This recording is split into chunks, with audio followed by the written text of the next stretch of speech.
आप सभी लोगों ने कभी ना कभी रामायण तो सुनी होगी या देखी होगी या पढ़ी होगी या हो सकता है आपकी दादी नानी ने कभी आपको बताई हो।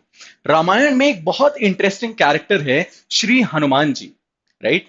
श्री हनुमान जी के साथ आप एक इंसिडेंस देखेंगे जब वो लंका जाते हैं समुद्र को पार करते हुए। आज उनकी कहानी के माध्यम से मैं आपको थोड़ी सी एक बात बताना चाहता हूं।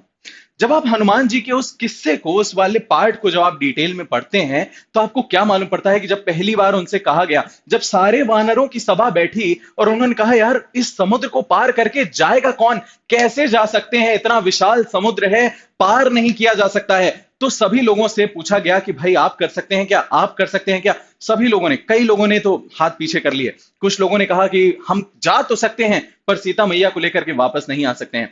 जामवंत जी ने उस समय हनुमान जी से पूछा कि क्या आप जा पाएंगे।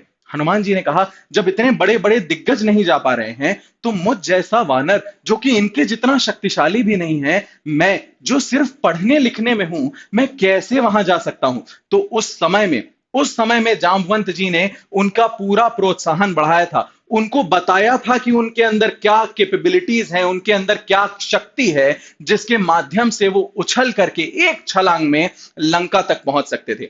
उस मोटिवेशन के दम पर श्री हनुमान जी ने वो एक लीप लिया जिसको हम बोलते हैं ना, the leap of faith. Hanuman ji ने वहां से एक छलांग लगाई, लेकिन बात वहां खत्म नहीं होती।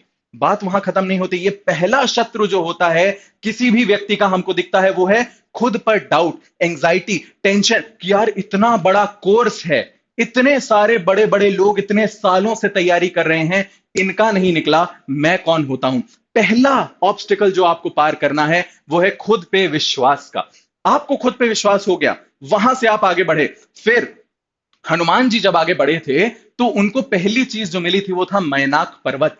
मैनाक पर्वत ने निकल करके कहा कि आपके पिताजी ने पास्ट में मेरी बहुत मदद की थी, आज मैं आपकी मदद करना चाहता हूं, आकर के मुझ पर विश्राम कर लीजिए कुछ समय, सीता मैया को ढूंढ निकल निकल जाइएगा। हनुमान जी ने वहां रुकना ठीक नहीं समझा। ये आपका दूसरा शत्रु है। आपके अपने, आपका आलस आपको रोकने की कोशिश करेगा। आप आलस में नहीं आ सकते हैं, लेकिन ये पूरा जोश तो है। आगे गए, अलग अलग राक्षस मिले, अलग अलग गण मिले, अलग अलग तरीके के लोगों से उनका पाला पड़ा, लेकिन हनुमान जी कहीं रुके नहीं। उन्होंने उनको उसी तरीके से डील किया।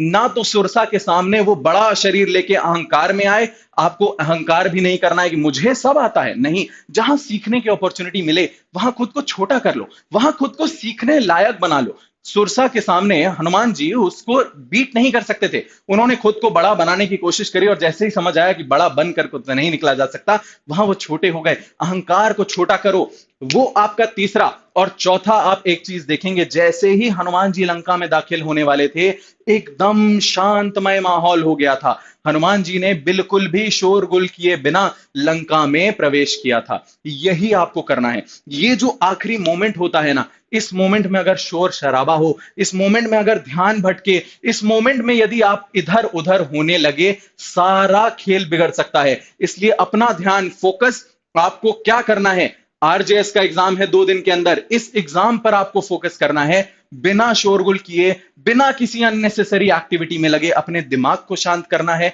अपने आप को शांत करना है। 1 दिन का समय है, खुद को आराम दीजिए, लेकिन अपने आप पे डाउट नहीं करना है, अपने आप में ईगो नहीं लाना है, अहंकार नहीं लाना है, और तीसरा, आलस नहीं करना है बिल्कुल भी। ये 3 चीजों का आपने ध्यान रख लिया तो फिर इस एग्जाम को जीतने से, इस लंका को फतेह करने से आपको कोई नहीं रोक सकता है। ये मेरा आज का एक छोटा सा ज्ञान कह सकते हैं आप, टिप कह सकते हैं आप, मोटिवेशन कह सकते हैं, जो भी आपको अच्छा लगे, आपके लिए है।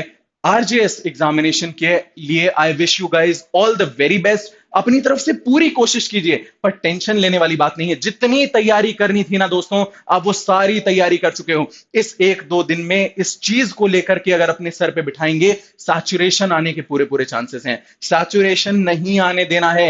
एग्जाम के दिन आपको ब्लैंक नहीं होना है। आराम से पढ़िए, मन लगा करके पढ़िए और खुद को शांत रखिए।